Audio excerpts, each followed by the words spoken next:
So I'm going to coat this corner with this corner trowel and show you how that works. So the first thing is take a knife and do sideways strokes like that, both sides.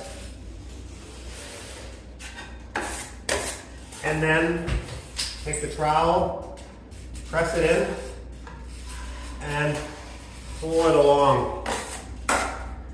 Now, what happens is, it doesn't do a very nice edge, so then you have to take your knife and feather that edge like that. And then you can do another pass like that.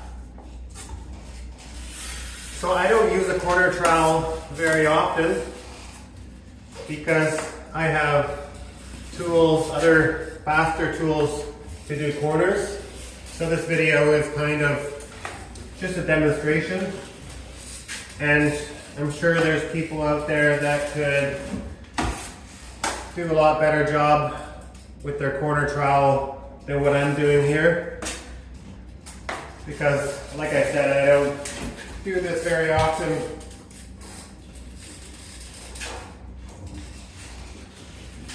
Because it is very slow. So this is a method if you have just a few corners to do in your renovation. It's not a method for fast-paced new construction drywall finishing, that's for sure.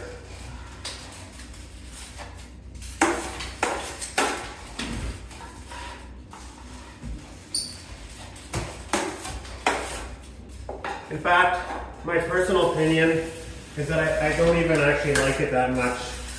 I would rather coat one side, let that dry, and then do the other side just with a knife.